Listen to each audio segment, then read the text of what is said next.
Eh, Acabamos, ¿cierto?, de dar lectura a un pasaje eh, del libro de los Hechos, en el capítulo 12. Y este es un capítulo, hermanos, que eh, creo que aplica muy bien a la contingencia. ¿Ya? Creo que refleja lo que en este momento nosotros estamos viviendo. Eh, en el tiempo de los apóstoles, el Señor, ¿cierto?, ya no estaba con ellos, había descendido el Espíritu Santo y los apóstoles habían iniciado la misión de ir por todo el mundo y predicar el Evangelio. Misión que no era fácil, porque este mensaje de salvación nunca ha sido bienvenido. Pero ellos de igual forma atendieron a esta misión que el Señor a ellos le entregó. Y llegamos a este capítulo donde el relato ciertamente no es muy auspiciador para nosotros, donde se nos menciona en este relato al segundo mártir. Voy a ir leyendo algunos versículos y los voy a ir comentando. Versículos 1 en adelante dice, y en el mismo tiempo, el rey Herodes echó mano a maltratar a algunos de la iglesia y mató a cuchillo a Jacobo, hermano de Juan. Bueno, en este capítulo encontramos la muerte de Jacobo y el arresto de Pedro. Este capítulo describe un periodo de persecución promovido por el rey Herodes. Alguien ha dicho que la sangre de los mártires fue la simiente de la iglesia, y es un hecho comprobado que al aumentar la persecución, la iglesia crece y la palabra de Dios se extiende. Esta, hermanos, es una gran verdad a través de toda la historia, donde la iglesia ha sido perseguida, esta más se ha propagado. Hoy día nos vemos enfrentados ante una gran amenaza. En realidad, no tenemos una persecución por nuestra fe, pero sí tenemos esta amenaza de este pequeño, pero a la vez gran destructor, este coronavirus, que ha hecho que como iglesia tengamos que ir tomando algunas medidas de cerrar nuestros templos. Pero la consigna es que los templos se cierran, pero la iglesia, ¿cierto?, sigue trabajando, sigue velando. Yo como pastor confío en el Señor de que esta instancia ha sido dada por el Señor, donde cada uno de nosotros como parte de la iglesia, cuando todo esto pase y cuando miremos hacia atrás a la historia, digamos, gracias Señor, porque a través de esta situación compleja vivida el año 2020, la iglesia se consagró, la iglesia fue mayormente edificada, la iglesia defendió la fe, la iglesia propagó el evangelio por toda la tierra. Creo que esa será nuestro análisis cuando avancemos, ¿cierto?, en el tiempo. La persecución se desplazó de la religión, del ámbito religioso al ámbito político. Herodes, ¿cierto?, no tenía ninguna implicancia si los cristianos seguían aumentando. Él quería simpatizar ciertamente con los judíos. Y quizás Herodes hizo esto, ¿cierto?, para congraciarse con ciertas personas o ciertos líderes religiosos influyentes dentro del pueblo de Israel. Lo que sabemos es que Herodes comenzó a perseguir a algunos de la iglesia. Ahora, quisiéramos aclarar aquí que la palabra que aparece, ¿cierto?, en el relato de maltratar, en realidad quizás es una palabra inofensiva, pero en realidad la connotación que esta palabra tiene es que fue más que un maltrato, ¿ya? La realidad fue que este rey desencadenó una persecución brutal y despiadada contra la iglesia del Señor, siendo Jacobo el segundo mártir mencionado en el relato de los Hechos, ya quien dio su vida también por predicar el Evangelio. En este momento tenemos que detenernos. En este capítulo ya se menciona a este segundo mártir, siendo Esteban el primero, quienes dieron su vida por su fe, quienes estuvieron dispuestos a negarse a sí mismos, a ser llevados a la muerte por defender el Evangelio precioso, el evangelio que transformó sus vidas.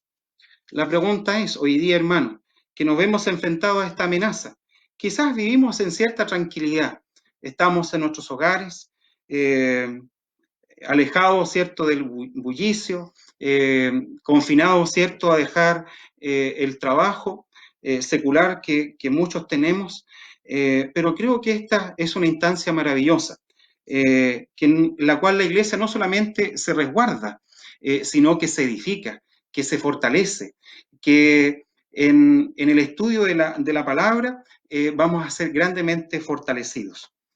Creo que es la primera lección que nosotros sacamos. Contarle a los hermanos que, bueno, el gobierno a partir de mañana, ¿cierto?, se decreta una cuarentena ya obligatoria. Tenemos el cordón sanitario que hace imposible que salgamos de la ciudad de Chillán y Chillán Viejo. Pero la palabra del Señor no está presa. ¿Ya? La palabra del Señor sigue corriendo, la palabra del Señor se sigue predicando. Y es lo que nos alienta, hermanos, a seguir adelante. Que la palabra del Señor sea su guía cada día. No derroche el tiempo, ¿ya? Si puede, léala, edifíquese. A los padres, a los jefes de hogar, tomen su grupo familiar, alaben al Señor. Apréndanse texto de las Escrituras, porque si bien, como dije antes, no estamos viendo una persecución por nuestra fe, pero al ritmo que avanza este virus, creo que también nuestra fe tiene que ser fortalecida, ¿ya? Para no decaer, para seguir no solamente pensando, sino confiando en las promesas del Señor, que el que habita al abrigo del Altísimo morará bajo la sombra del Omnipotente. Qué promesa maravillosa tenemos nosotros, los hijos del Señor, de saber que tenemos el cuidado de Él en cada momento, en cada instante. Amén. El versículos 3 y 4 dice, y viendo que había agradado a los judíos, pasó adelante para prender también a Pedro. Eran entonces los días de los ácimos, y habiéndole preso, púsole en la cárcel, entregándole a 4 cuaterniones de soldados que le guardasen, queriendo sacarle al pueblo después de la Pascua. Bueno, Jacobo ya era muerto, pero Pedro seguía con vida. Uno podría preguntarse, ¿por qué Dios no permitió que Pedro muriera? ¿Por qué le libró de las manos de Herodes? Sabiendo que este hombre tenía la claridad de lo que tenía que hacer con Pedro, lo iba a matar. Estaba dentro del propósito, estaba dentro de su objetivo, matar a Pedro. Pero al parecer quería que esto se extendiera cada día más para prolongar el sufrimiento de la iglesia, dar quizás más miedo a la iglesia, que se encontraba orando por Pedro, ¿ya? Para que el Señor lo librara. Milagrosamente Pedro fue preservado en vida. Aquí vemos, ¿cierto, hermanos?, la providencia de Dios. Dios cuida de nosotros en cada momento, bajo cada circunstancia. Estas son permitidas por Dios. Y a Pedro se le estaba dando una oportunidad para seguir adelante. Sin lugar a dudas que Pedro tenía que continuar expandiendo el mensaje del Evangelio, junto a Pablo, ¿ya? Y otros que todavía no sucumbían ante la persecución. Me llama la atención cuando leo el versículo 4 que Herodes quería asegurarse que nada ni nadie pudiese liberar a Pedro. ¿Por qué? Porque estaba el precedente del Señor Jesucristo, ya quien, habiendo vencido la muerte, la piedra fue removida y que los soldados nada entendían de lo que allí había acontecido. Entonces, este Herodes quería tener este resguardo y puso a 4 cuaterniones, es decir, a 16 soldados, para que estuvieran custodiando solamente a un hombre. Pedro no era un hombre peligroso, no era un hombre que iba en su impulso a llevar la contra ya a estos hombres, se dejó llevar a la cárcel.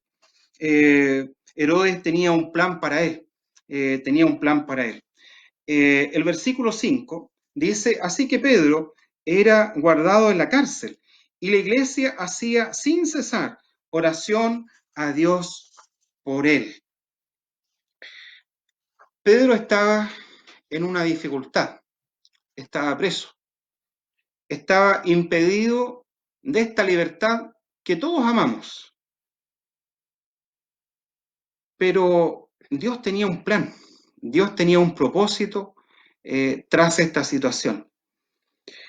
Y creo que son los propósitos que también tiene Dios para nosotros. Mientras Pedro estaba en la cárcel, dice la segunda parte de este versículo, que la iglesia hacía sin cesar oración a Dios por él.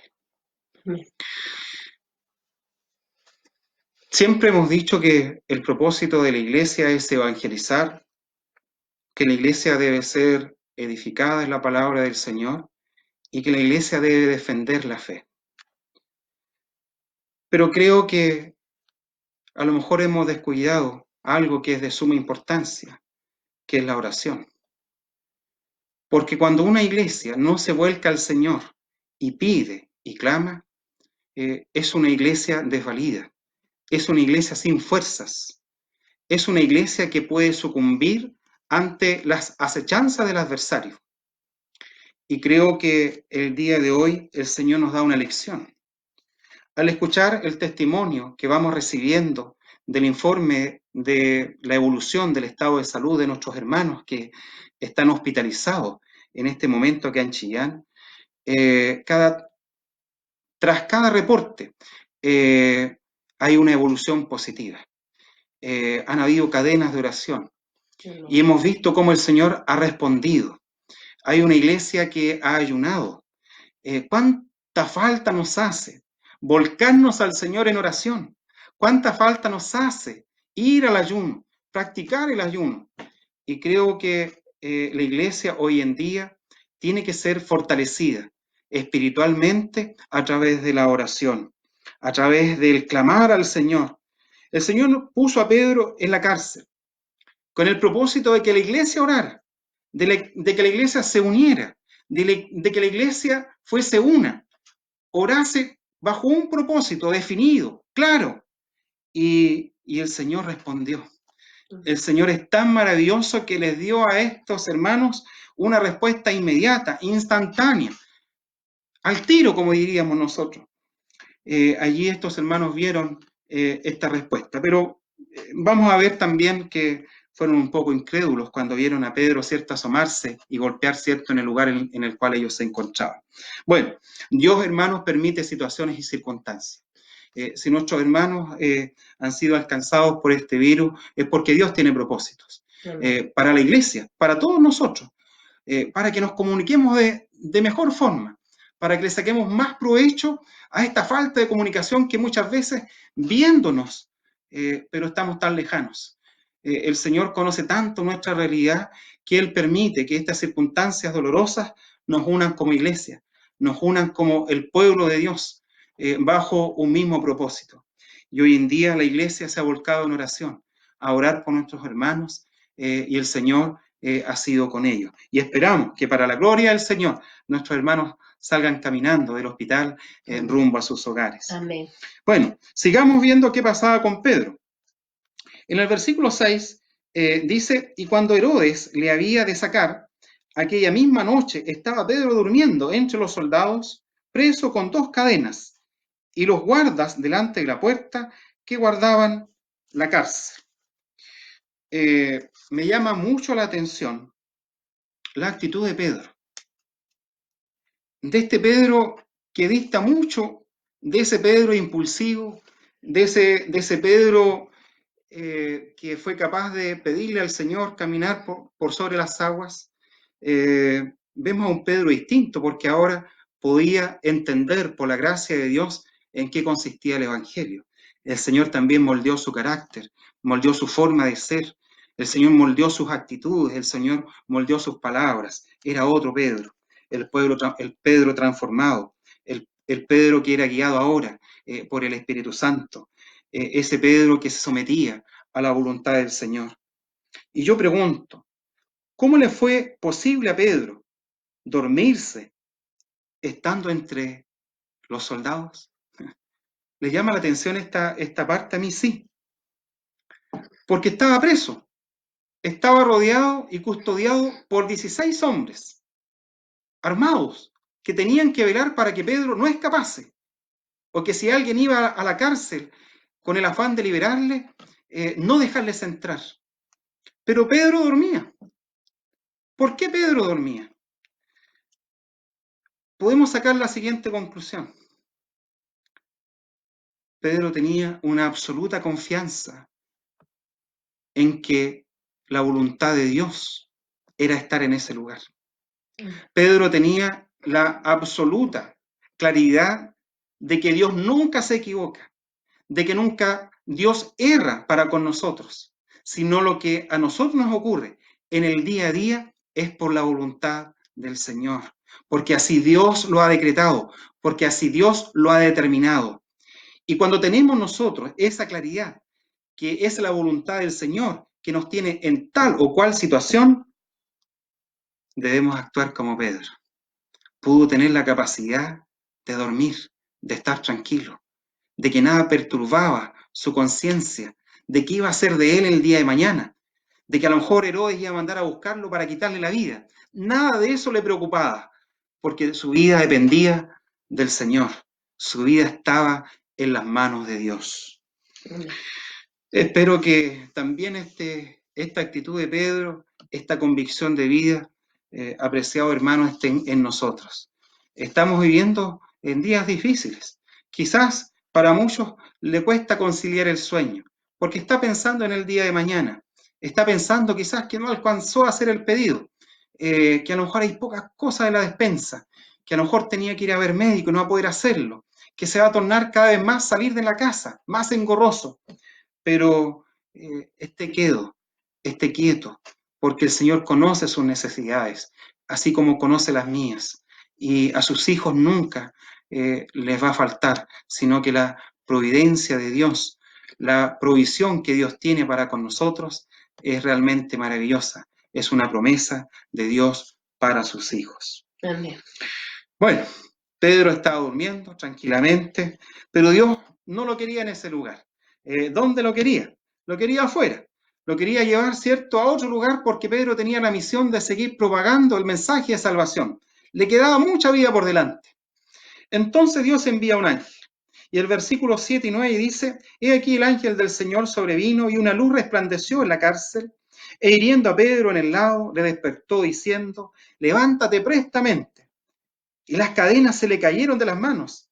Y le dijo el ángel, cíñete y átate tus sandalias. Y lo hizo así. Y le dijo, rodéate tu ropa y sígueme. Y saliendo le seguía y no sabía que era verdad lo que hacía el ángel, más pensaba que veía visión. Bueno, Pedro no podía creer lo que estaba pasando. Dios había enviado un ángel a despertarle y a liberarle de ese momento de esclavitud. El Señor no lo quería en la cárcel, pero el Señor quería que pasase un momento en la cárcel. Y allí estuvo él tranquilo, pero ahora el Señor lo quería en otro lado. La iglesia estaba orando, no olvidemos eso. Mientras Pedro dormía, la iglesia oraba. Mientras la iglesia oraba, Dios enviaba un ángel. Cuán maravilloso es saber que cuando nosotros oramos, que cuando la iglesia ora, el Señor está orando, el Señor está actuando, el Señor está procediendo a dar respuesta a nuestras inquietudes. El ángel le pidió a Pedro algo muy razonable. No hubo aquí acciones espectaculares que causaran alarma en Pedro. Simplemente le dijo a Pedro que se pusiese los zapatos y que se vistiera. Pedro creyó al principio que todo había sido o era un sueño. Bueno, cuántas veces a nosotros, hermanos, nos sorprende el Señor. De cuántas maneras el Señor es con nosotros en nuestra vida, que vemos a diario milagros hechos en nosotros. El despertar, hermanos, es un milagro. El tener nuestros alimentos en la mesa no es porque nos esforcemos tanto en el trabajo, sino es porque el Señor lo provee a diario. El Señor nos ha provisto un hogar, el Señor nos provee de todo lo que necesitamos y muchas veces, hermanos, en abundancia. Demos la honra y la gloria al Señor, porque tenemos un Dios cercano a nosotros, cercano a nuestras necesidades, un Dios maravilloso que obra milagros en cada momento y que nada escapa a su conocimiento, porque Él lo sabe absolutamente todo. El versículo 10 y 11 dice, bueno, y como pasaron la primera y la segunda guardia, vinieron a la puerta de hierro que va a la ciudad, la cual se les abrió de suyo, y salidos pasaron una calle, y luego el ángel se apartó de él. Entonces Pedro, volviendo en sí, dijo, ahora entiendo verdaderamente que el Señor ha enviado su ángel, y me ha librado de la mano de Herodes, y de todo el pueblo, de los judíos que me esperaban. Bueno, Pedro pudo darse cuenta que no era un sueño, que era real, que era verdadero, que ya no estaba en la cárcel, que las cadenas ya no le sostenían, que las puertas milagrosamente se habían abierto y que ahora este hombre era libre. Eh, de tantas formas obra el Señor con nosotros. Eh, conoce todas nuestras necesidades eh, y muchas veces no nos damos cuenta que todo proviene de la mano del Señor. Si hoy tenemos un día más de vida, gloria al Señor por eso. Si hoy tenemos un día para estar en comunión con el Señor a través de este medio, reunidos en nuestros hogares, al cobijo de nuestro hogar, el Señor está allí. No lo dude, el Señor está allí. El Señor escucha sus plegarias, el Señor atiende a sus clamores y demos gracias al Señor por eso.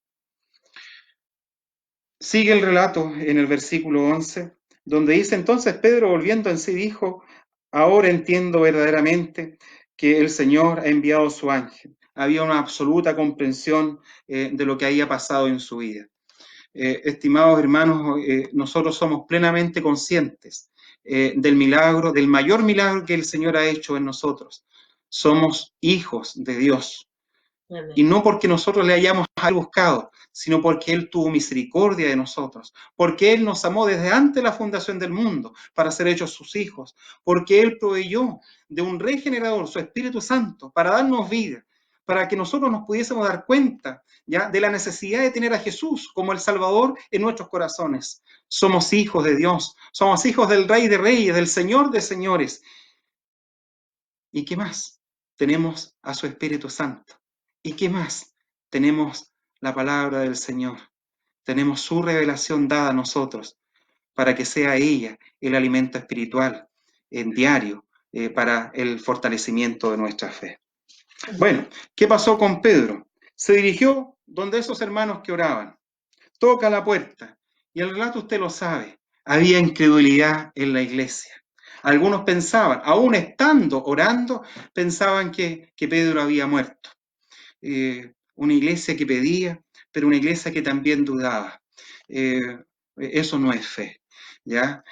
Tengo que decir que la fe es creerle a lo que Dios promete, ¿cierto?, en su palabra. Y el Señor nos ha prometido el cuidado diario, nos ha prometido el sustento, nos ha prometido librarnos de nuestros enemigos. Cuán maravilloso es el Señor al cual usted ama, al cual usted sirve, a ese Dios todopoderoso al cual usted debe honrar también, ¿cierto?, con su vida. ¿Qué es lo que aprendemos de este relato? Que la iglesia primitiva enfrentó las dificultades, enfrentó la persecución. Hoy día nosotros, gracias a Dios que no estamos en un momento de persecución de nuestra fe, pero sí somos amenazados, ¿cierto?, por este virus, que ha condicionado en parte el actuar de la iglesia, que ha impedido nuestras reuniones normales, pero gracias al Señor porque podemos hacerlo de igual forma, estando, ¿cierto?, aquí en nuestras casas. Ya no a lo mejor en el templo de Huépil ni en el templo de Coihueco. Hoy día hay muchos templos desde los cuales se alaba y glorifica al Señor. Y ese es un motivo para estar contentos y darle la honra y la gloria al Señor. La misión de la iglesia hoy día, no podemos, hermanos, decaernos, no podemos seguir en el letargo. Tenemos que cumplir con el mandato de predicar el Evangelio, sin lugar a dudas. Tenemos que edificarnos para poder predicar. Tenemos que ser una iglesia educada y también tenemos que ser una iglesia que defiende la fe. Pero también tenemos que ser una iglesia que ora, una iglesia que va a las rodillas, una iglesia que busca al Señor en oración. La iglesia primitiva lo hizo. Mientras Pedro estaba en la cárcel, la iglesia oraba, la iglesia oraba. Que el Señor nos bendiga, estimados hermanos, que el Señor atienda todas sus necesidades, que el Señor nos fortalezca y que seamos grandemente fortalecidos y cuando tengamos la oportunidad de volver al templo, lleguemos con una actitud distinta, fortalecidos en la fe. Estimados hermanos, que el Señor nos bendiga. Vamos a orar. Padre Celestial, querido Señor, te damos la honra y la gloria porque tú has sido con nosotros. Gracias, Padre eterno, porque tu palabra es viva, es eficaz, es más penetrante que toda espada de dos filos y que alcanza lo más profundo de nuestro ser. Gracias, Padre Celestial, porque en estos momentos, Señor, difíciles, la iglesia, Señor, acude a ti. La iglesia ora, la iglesia implora, Señor, ante tu presencia. Usted sabe, Señor, todas nuestras necesidades y confiamos, Señor, que usted dará respuesta a cada una de ellas. Te ruego, Señor, que nuestra fe sea aumentada y fortalecida. Que usted bendiga a mis hermanos en Huépil, a mis hermanos en Coihueco y a quien a través de este medio sea sumado, Señor, a este culto, a este servicio. Que tú les bendigas. Cuídenos, Señor, en el resto de este día. Sí, lo pedimos y agradecemos por Jesús nuestro Salvador. Amén. Amén. Amén. Que el Señor nos sea bendiciendo.